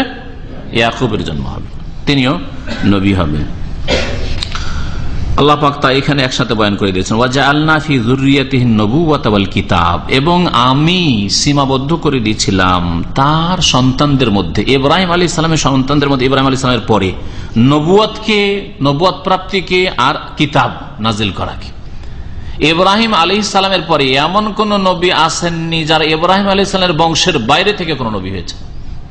ইব্রাহিম আলাইহিস সালামের পূর্বে হয়েছে আদ সামুদের নবী, হুদ, সালেহ, অন্যান্য নূহ আলাইহিস সালাম, কিন্তু ইব্রাহিম আলাইহিস সালামের পরে যতগুলি নবী এসছেন সবগুলি হচ্ছে হয় ইসহাকের বংশ থেকে আলাইহিস সালাম, যাদেরকে বনি ইসরাইলদের নবী বলা হয়, কারণ ইয়াকুব আলাইহিস সালামের অপর নাম কি ছিল? ইসরাইল ছিল। আর এক নবী মাত্র এসেছেন, তাও ইব্রাহিম আলাইহিস সালামের বংশে, কিন্তু ইব্রাহিম আলাইহিস সালামের আর এক ছেলের বংশ থেকে। তিনি হচ্ছেন ইসমাইল আলাইহিস সালাম। ইসমাইল আলাইহিস সালামের বংশ থেকে তিনি কে? শেষ নবী মুহাম্মদ রাসূলুল্লাহ সাল্লাল্লাহু আলাইহি ওয়াসাল্লাম। এইজন্য আল্লাহ পাক বলছেন ওয়াজআলনা ফি যুররিয়াতি, ইব্রাহিমের বংশধরে আমি করে দিয়েছিলাম বা দান করেছিলাম নবুয়ত এবং কিতাব। ওয়া আতাইনাহু আজরাহু ফিদ দুনিয়া, এবং তাকে পুরস্কার দান করেছিলাম ইহজগতেও। আল্লাহ পাক ইব্রাহিম আলাইহিস সালামকে ইহজগতেও পুরস্কার দিয়েছিলেন। সবচেয়ে বড় পুরস্কার হচ্ছে যে তাকে আল্লাহ পাক খলিল হিসেবে, অন্তরঙ্গ বন্ধু হিসাবে গ্রহণ করেছেন। ইন্নাল্লাহ ইত্তাখাযা ইব্রাহিমা খলিলা, নবী সাল্লাল্লাহু আলাইহি হাদিসে রয়েছে। বরং কোরআনে কারীমে ওয়াত্তাখাযাল্লাহু ইব্রাহিমা খলিলা, আল্লাহ পাক ইব্রাহিম আলাইহিস সালামকে খলিল, অন্তরঙ্গ বন্ধু হিসাবে গ্রহণ করেছেন। ওয়া ইন্নাহু ফিল আখিরাতি লামিনাস সালিহিন, আর নিঃসন্দেহে ইব্রাহিম আখিরাতেও সৎকর্মশীলদের অন্তর্ভুক্ত হবে।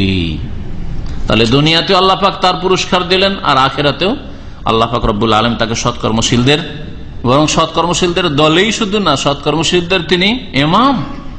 মুহাম্মদ সাল্লাল্লাহু আলাইহি ওয়াসাল্লাম যেমন ইমামুল আম্বিয়া, তেমন ইব্রাহিম আলাইহিস সালামও সৎকর্মশীলদের ইমাম, একজন বড় নবী রাসূল।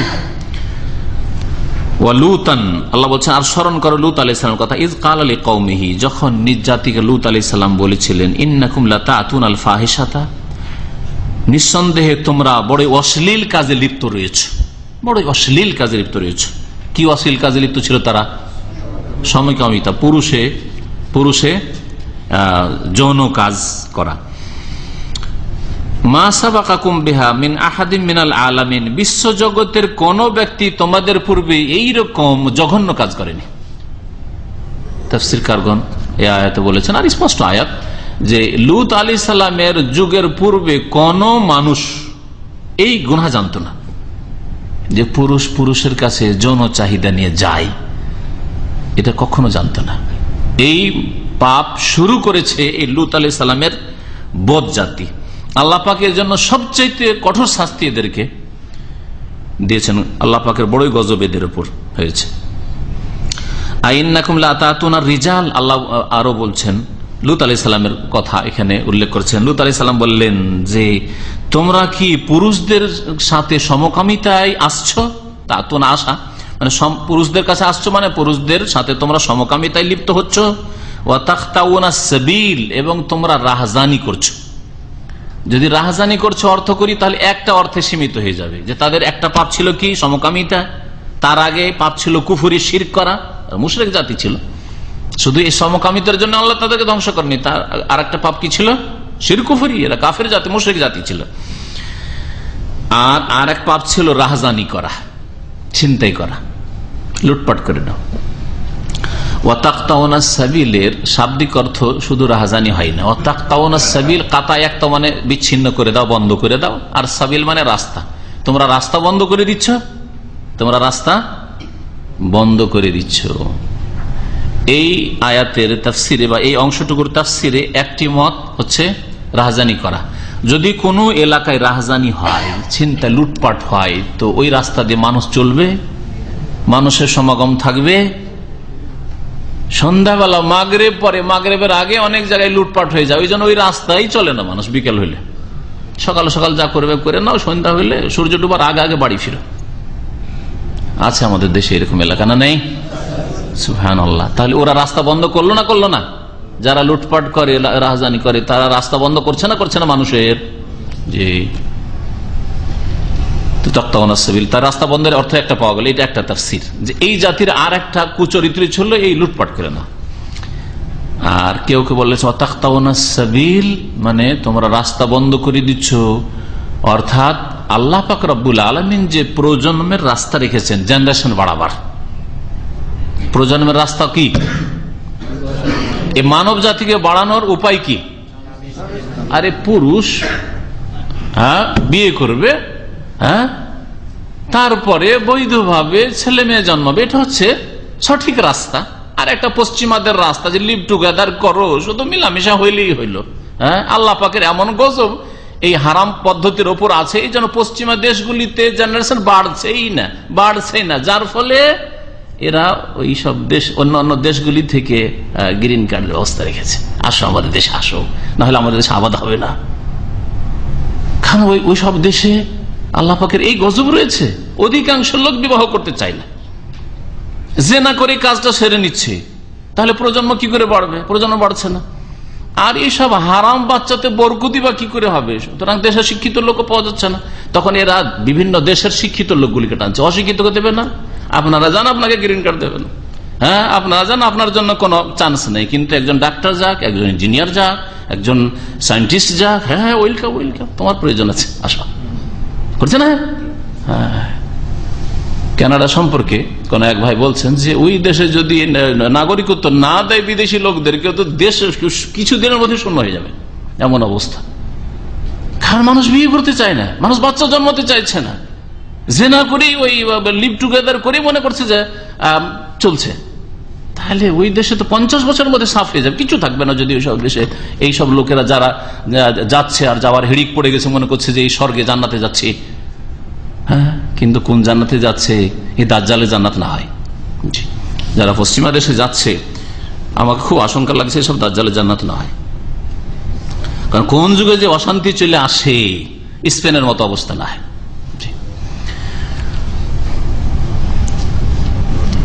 আল্লাহ পাক হেফাজত করে মুমিন মুসলিমদের। রাস্তা বন্ধ করে দেওয়া মানে তোমরা প্রজন্মের রাস্তা বন্ধ করে দিচ্ছ। তো পৃথিবীতে মানুষ জন্মাবে কি করে? তোমরা পুরুষে পুরুষে সমকামিতা করবে, তো ছেলে মেয়ে তারা জন্মাবে না। বিয়েই করতে চাইছিল না এরা। বিয়ে করে করবো যেখানে প্রয়োজন নাই, দায়িত্ব কেন নেব? পুরুষে পুরুষে ওরা পাগল মরিয়া পুরুষের জন্য, পুরুষ পুরুষকে খুঁজে, আর বিয়েই করবে না। তাহলে ছেলে মেয়ে হবে না, আর ছেলে মেয়ে না হলে মানুষ আর পৃথিবীতে থাকবে না, যেগুলি আছে মরে সাপ। আল্লাহ বলছেন তাকতাউনাস সাবিল, তোমরা তো প্রজন্মের রাস্তায় বন্ধ করে দিচ্ছ। এটা একটা তাফসীর। কোথায় চলে গেল তাফসীর? তাহলে রাহাজানি থেকে চলে গেল প্রজন্মের রাস্তা বন্ধ করা। আর একদল বলছেন যে ওরা রাস্তা বন্ধ করে দিত। তা রাস্তা বন্ধ করতো কিভাবে? মানুষের রাস্তা বন্ধ করে দিত, চলাচল বন্ধ করে দিত তাদের নির্লজ্জ কাজ দ্বারা। তারা বাড়িতে শুধু সমকামিতা করতো না, রাস্তাতে শুরু করে দিত, পশ্চিমাদের জেনা ব্যভিচারের মতো। রাস্তায় শুরু করে দেয়। পশ্চিমা দেশের একটা ঘটনা, রাস্তাতে শুরু করে দিতে এক জোড়া। যখন শুরু করে দিচ্ছে তো কিছুর, কারণ ওখানে এমন স্বাধীনতা না, ওটাও স্বাধীনতা আছে। এটা আপনার বাইফোর্স বলার অধিকার নেই, যাই ভাগবত রাস্তা থেকে বাইরে দূরে করা, একটু বলার অধিকার নেই। তো এইরকম যদি হয় তো ভদ্র লোকেরা ওইসব রাস্তা দিয়ে চলতে পারবে? আর তাও যদি সমকামিতা হয় তো ভদ্র লোক রাস্তা দিয়ে চলতে পারবে? একটা মুমিন মানুষ তার রাস্তা বন্ধ করছে না? আল্লাহ বলছেন তোমরা এই নির্লজ্জ কাজ দিয়ে, অশ্লীল কাজ দিয়ে রাস্তায় বন্ধ করে দিচ্ছ, রাস্তায় শুরু করে দিচ্ছ তোমরা এই সমকামিতা। আর এই সমকামিতা রাস্তাতে তারা জবরদস্তি করতো অনেক সময়, ওতে আরো রাস্তা বন্ধ হয়ে যেত। রাস্তা দিয়ে মুসাফির যাচ্ছে, আর মুসাফির যাচ্ছে, ওই সময় মুসাফিরকে ধরে শুরু করে দিল, ভয় আর যেতে পারে না ওই এলাকা, লূত আলাইহিস সালামের কওমের এলাকায়। আল্লাহ বলছেন তোমরা রাস্তায় বন্ধ করে দিও, মানুষের ভয়ে চলাচল করতে পারে না মানুষ তোমাদের দেশে। তাকতাউনাস সাবিলের এইরকম বেশ কিছু অর্থ করা হয়েছে। আর একটা অর্থ করা হয়েছে রাস্তা বন্ধ করার, সেটা হচ্ছে তারা রাস্তার পাশে বসে থাকতো আর তাদের এই আমোদ ফুর্তি করতো। আর বিদেশি লোক বা বাইরের লোক, অচেনা লোক যদি ওই রাস্তা দিয়ে যেত তাদেরকে পাথর মারত, যার ফলে ভয়ে মানুষ ওই রাস্তা দিয়ে চলতো না। যেমন এক শ্রেণীর যুবকরা আজকাল জন্মেছে ওইরকম, এটা বিদেশি লোক দেখলে, একটা গরিব মিসকিন লোক দেখলে পাথর মারে বাচ্চারা। এদেরকে আদব শিখায় না, বেয়াদব জন্মায়। শুনেছেন না শোনেন না এরকম কথাবার্তা? তো এইরকম হইলে রাস্তায় চলা মুশকিল। রাস্তায় অসভ্যগুলো যে বসে থাকে, রাস্তা দিয়ে চলতে ভয় লাগে। আরে এই রাস্তা দিয়ে চলবো, কখন ধরে ছিনতাই করে, কি করে না করে, তাই না? তো রাস্তাতে এইভাবে লূত আলাইহিস সালামের এই অবাধ্য কাফের জাতি আর বদমাশ জাতি বসে থাকতো, যাতে বাইরের লোকের চলাফেরা মুশকিল হয়ে যেত।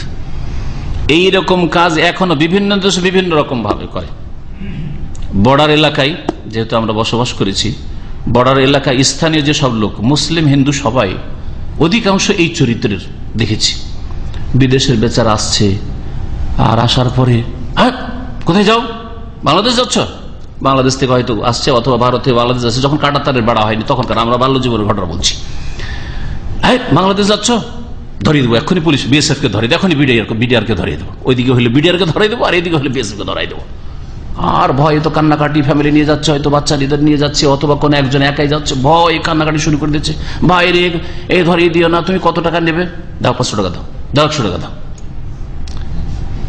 এইরকম জুলম অত্যাচার গুলি বর্ডার এলাকার লোকেরা করেছে আমার চোখের সামনে। তো যদি এই চরিত্র কোন জাতির মধ্যে থাকে, তাহলে লূত আলাইহিস সালামের এই বদ জাতির চরিত্র নয়, ঠিক কিনা? বিদেশি লোকের শ্রদ্ধা করতে হবে, সম্মান করতে হবে, বাইরে থেকে একটা লোক এসছে, তার সহযোগিতা সাহায্য হওয়া উচিত। তা না করে তাদের শোষণ করা বা তাদেরকে হুমকি দেওয়া, তাদেরকে ভীত সন্ত্রস্ত করা, এগুলি হচ্ছে গুনাহগার জাতির, যেই সব জাতি আল্লাহ পাক আল্লাহর গজবে তাদেরকে ধ্বংস করেছেন, সেসব জাতির চরিত্র। এই চরিত্র যদি আমাদের মধ্যে চলে আসে, তাহলে আল্লাহ পাকের গজব আমাদের উপর নামবে। বরং তারা মেহমান, যারা আপনার এলাকা দিয়ে আপনার গ্রাম দিয়ে যাচ্ছে, মেহমান। এইরকম ঘটনা যদি বয়ান করি অনেক বেড়ে যাবে, কিন্তু এতে শিক্ষা রয়েছে।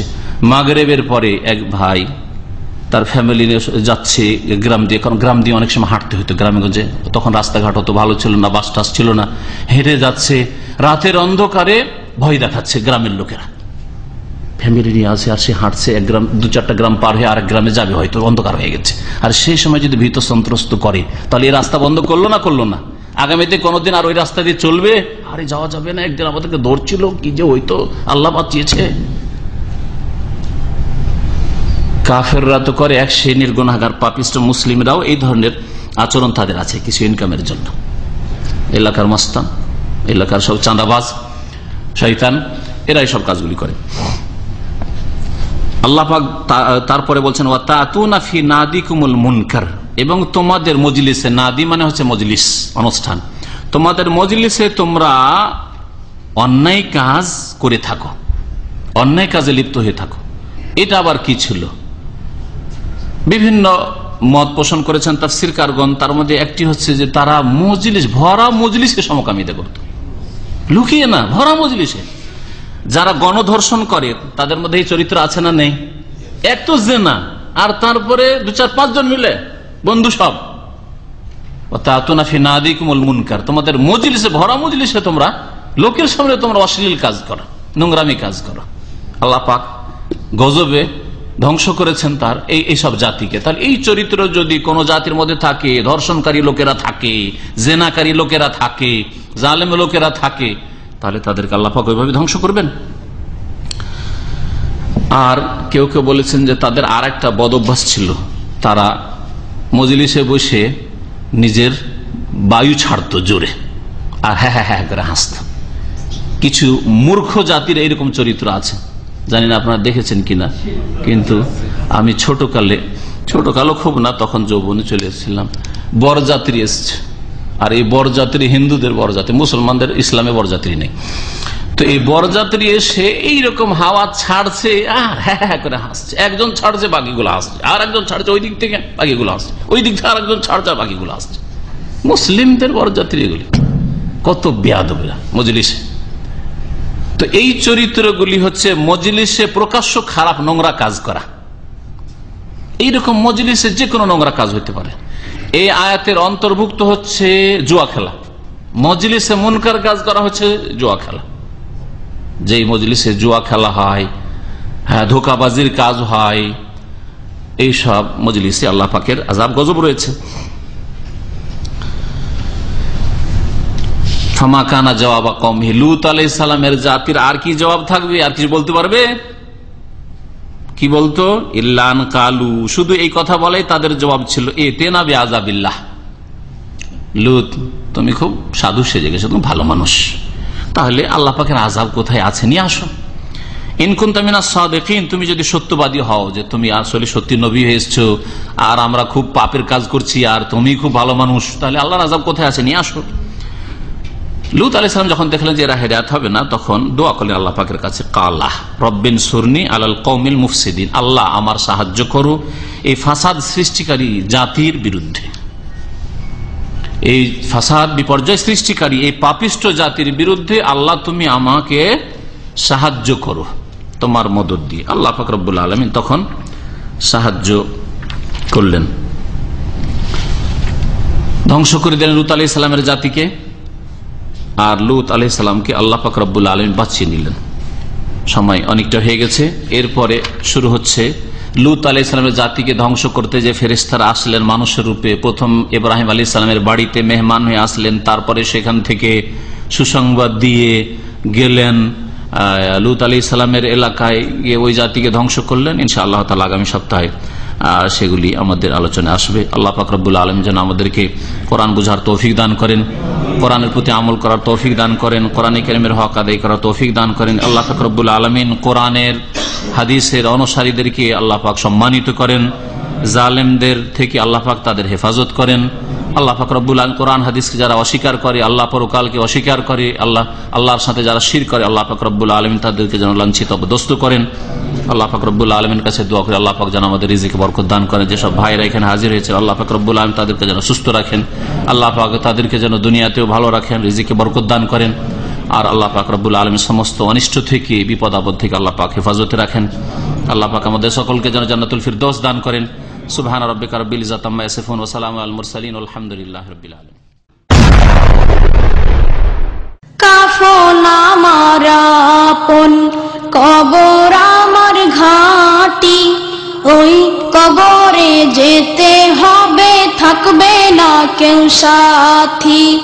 ওই কবরে যেতে হবে, থাকবে না কেউ সাথী। কাফন আমার আপন, কবর আমার ঘাঁটি, ওই কবরে যেতে হবে, থাকবে না কেউ সাথী। ওই কবরে যেতে হবে, থাকবে না কেউ সাথী। থাকতে হবে নিরালায় একা।